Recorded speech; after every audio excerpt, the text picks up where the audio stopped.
Hello everyone and every two and every three and every four. At ayan, at nagbabalik na naman ng iyong feeling vlogger na Ma'am Shi. Ayan. Ako nga pala yung nagpapalobo ng gagamitin dito sa DIY photoshoot ng aking mga anak na lalaki dahil wala akong babae. Ewan ko lang sa iba, charot. At habang nagpapalobo, sabi ko sa anak ko, i-video muna ako. Dahil nawawala ang aking tripod, ewan ba kung nasaan. Meron ko, di ko alam kung napapunta ba sa 5th floor, 3rd floor. Akala mo naman na laki-laki ng bahay. 1st floor lang naman ang aming bahay. At ayan na nga, habang siya nagpapalobo, sabi niya, habang ako ay nagpapalobo, sorry. Ay sabi niya, ngaling na ako mami, magtiis ka muna para sa pangarap. Charo. At habang nagpapalobo, nga, ay, sabi ko doon sa aking dalawang bagets ay magsipagliguan na. At sila ang kasunod na pipicturan after ng kuya nila. Kaso excited na ang aking pangalawa kaya siya na muna uunahin ko. At ayan, medyo madami-dami na rin ang nalobo ko dyan, mga 20 pieces.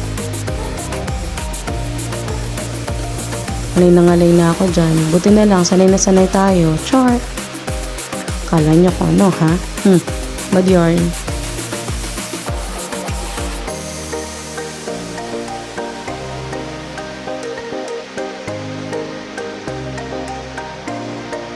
Habang nagpapalobo nga tayo dyan, ayan, ay tinulungan na ako ng aking asawa.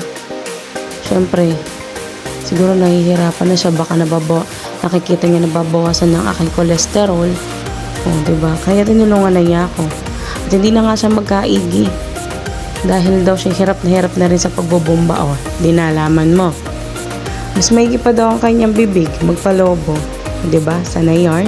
Charot. Mas maigi pa daw ang kanyang palobo at mabilis sa tapos. Mali daw yata ang nabili kong palobo. O, hayaan yun na yung bilbil na yan at yun na lang ang tanging naiipon ko. Bilbil. Yun na lang ang tanging ipon. At ayusin na nga natin. Pagkaayos ay sasabak na natin ang ating pangalawang prinsipe. Ang bilis ng panahon. 9 years old na sila. 12, 7. O, diba? Parang kailan lang eh. Kaga-kaga pa namin ang daddy nila. Nilalaro-laro, kinakausap. Oko. Ngayon, eto. Yeah. Gusto pa niya magpabata, gawing 6 daw. Sobrang bilis talaga ng panahon. Hindi ko ma-imagine ganyan na kayo kalaki. O, diba? Dati hindi pa ako magkaintindihan sa inyong dalawa kasi yung bubuhatin ko. Pag nag-iiyak na yung isa, pag nag-iinarte na yung isa. Ngayon, eto, lahat na tayo, rambulan dito. Mga aso't pusa. O, yan. Sabi ko, ngiti. O, at antok na dahil ang daming kangingiti. Hindi magkaigi. O, at excited na rin ang bunsuwa. O, yan, bunsuwa na yan. Siya daw naman, pero sabi ko, syempre, mga kuya muna.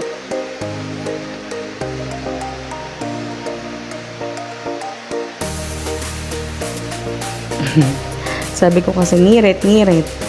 Ngirit naman ang ginawa.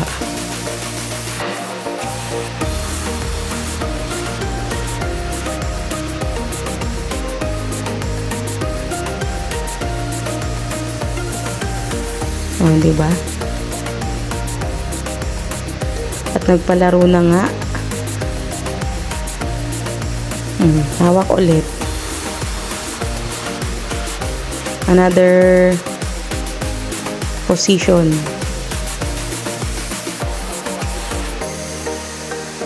At ang kuya naman, o, diba? May panganay namin, 12 years old na. 1 taon na lang, teenager na. Parang kailan lang nagtatago-tagoan pa kami ng daddy niya. Ay. Saan nagtago? Char. O, di ba? Di pa rin magkaintindihan paano siyang ngingiti.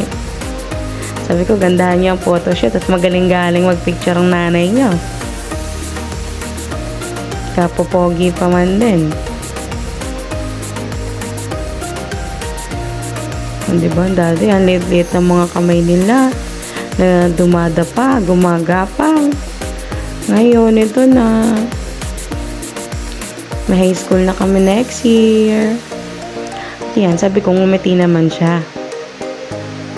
Lagi na lang nakatika mabibig. O, diba? Sabi ko, ayun siyang poging-pogi pa man din. O, diba? Hindi rin syempre magpapahuli ang aming bunso na eh. O, siya daw ay 129 years old. Sharon!